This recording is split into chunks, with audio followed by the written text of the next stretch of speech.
I honestly believe that those were the best pancakes, the best bacon, and the freshest eggs that I think I have ever had for breakfast in my entire life. Wow. Incredible. Awesome. I think I will most likely become a frequent customer of this diner here. Oh, it's been years since I've been here in this little town. I mean, years. I think, I have memories of being, I don't know, 4, 5, 6 years old, coming up here, staying with my grandparents. While not much has changed, so much has changed. It's kind of quiet up here on a Sunday late fall morning.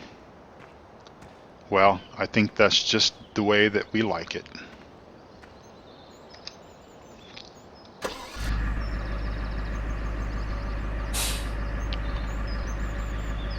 So my grandparents have lived up here in these parts for as long as I can remember. Even before my grandfather lived here, his father lived here and of course farmed this land. And before my great-grandfather lived here, his father before that called this place home, called this little community home, and farmed and worked the land and did everything to support not only his family but also support the community. Now my grandfather owned the land that's up here. Pretty much everything that you're seeing off to the right was owned by my grandfather.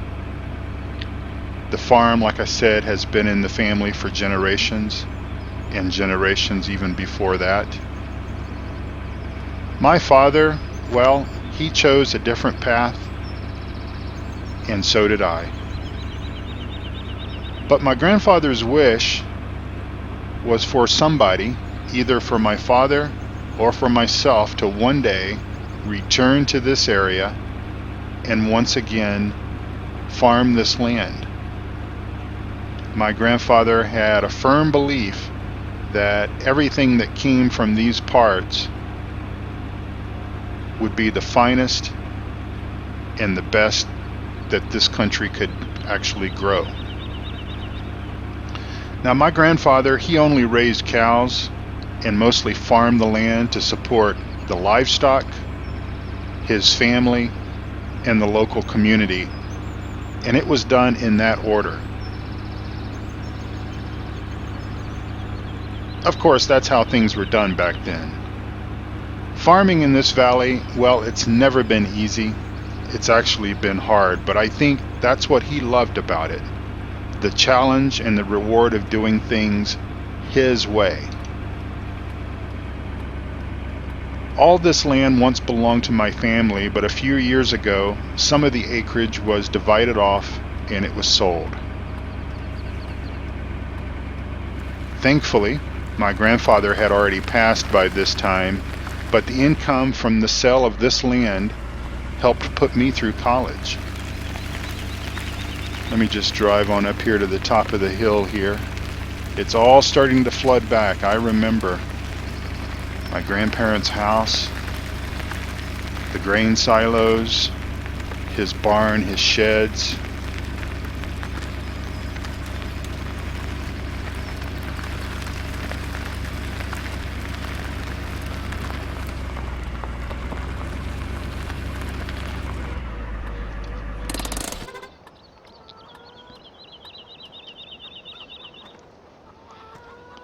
Well, I tell you what, not much has taken place up here for years.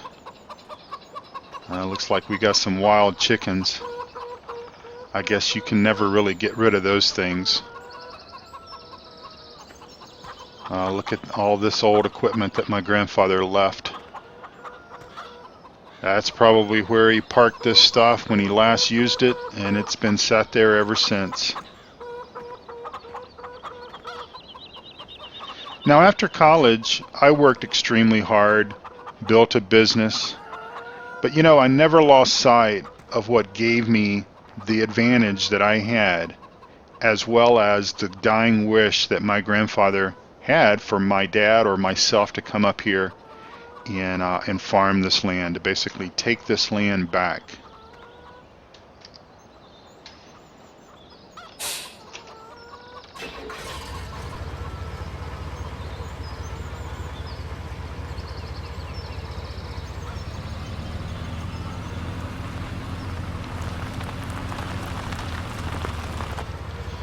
Now actually, I often dreamed of farming this land.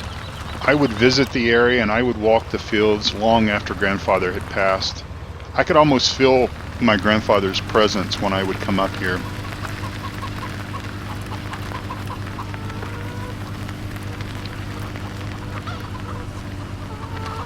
Now obviously the farming technology has improved immensely since that of my grandfather's day. I had the opportunity to cash in some stock and basically retire a few years early, well, several years early. My wife, who is also from the area nearby, well, she's going to continue to teach in the small schools. Our children are in high school and we've set aside all that they'll need for college. Our plan is simple. We're going to restore this old farm. We will fully utilize the modern technologies of farming technologies of today, but will apply my grandfather's spirit in how we accomplish this work. While I would like to say that we will spare no expense in accomplishing our goal, we have set aside an acceptable yet modest budget to get the work done. As you can tell, we have a lot of work to do to get this land even ready to start planting seeds. This initial budget will allow us to purchase a few pieces of equipment, our initial dairy cattle, and cover hired wages from time to time, because obviously I'm going to need a lot of help up here. Step one will be to clear all the fields of the trees that have grown since my grandfather farmed this land, and as you can kind of tell, there's a lot of trees in the field. All this stuff's going to get in the way. It's got to go. We've partnered with a local pulpwood company in the area, and they will be buying our timber from us. We will use the income from the sale of this timber to fund the rest of our equipment needs as we need it. While we will certainly help our local farmers if needed, our primary goal will be focusing on our own land. We have a lot to do here, and we have a short time to get it all done if we want to try to take advantage of the next year's spring planting season and obviously the fall harvest. Once we've completed the logging work, we will repair and sell the equipment, which will then be used to fund the rest of the equipment that we will need. As an example, a combine harvester. For a year or two after my grandfather retired from farming, the family allowed someone to come in and use the farm for a year or two. And pretty much all the stuff that you see laying around, all the equipment that's broken down, busted up, is sort of a combination of the stuff that my grandfather might have used, but also a result of the leasing out of the farm to these other individuals. As it's all been well abandoned now, we will basically take this and sell it for scrap, because there's no need in just letting it sit here and rot away. That would upset me, and it would be a constant reminder of just what a poor state this farm is in. So that's going to be the first thing we're going to do, is come in here and get rid of all of that for scrap. This is our little home here. It's modest. It's much smaller than the home that we have sold in the large city. But all part of this whole process is downsizing and really coming back to our roots. And this is something that both my wife and my children and I are looking very much forward to. Now, as the season is currently set, it is very late fall. We've already had one snow up here, and we're expecting a hard winter. But we will be taking advantage of the winter season, and when we come together for episode number 1 of this brand new series that I'm calling This Old Farm, and we're basically playing on the Mountain Valley map, designed and created by Jerry Ott of Old Guy Gaming. We will come in and we will have already cleaned up everything. We will have sold everything that we need to sell for scrap, and we're basically going to be coming in episode number 1 and getting ready to start harvesting timber. And we've got a lot of timber to pull off this land to get the fields ready to start plowing and fertilizing, cultivating, and obviously planting. Now, like my other series, I will be playing with the Seasons mod.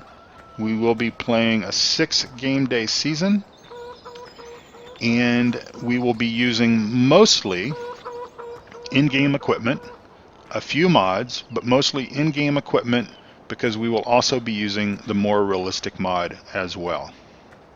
So we have a lot of stuff to do and a fairly short time to get it done, and depending on how serious the winter is, that may hamper our progress, but we will see. We've been taking a look at the Farmer's Almanac, and while the winter's going to be rough, I believe that we can get all the demo and stuff done that we need to get done. That excavator there is going to go. Most likely, this stuff over here is going to go. Most likely, we're going to tear these silage bunkers down. These were built after my grandfather had passed. My grandfather didn't do silage this way. And so since we are going to basically incorporate his beliefs with modern technology, that will get cleared out, and we will use this area for something much more productive, much more profitable than these silage clamps here. I can feel my granddad's presence, and I believe that he is watching down on us, and I believe that he will guide me as we continue to do all the work that we need to do. And I'm looking very much forward to sharing that with you, as well as just having wonderful time on this farm, Farm Sim 17, in Mountain Valley Farm, in my This Old Farm Diary series. Thank you all so much for watching. The new series will start on June 1st. So I will see you then for lots and lots of adventures here on Mountain Valley Farm. Take care now, and God bless you all. Bye-bye.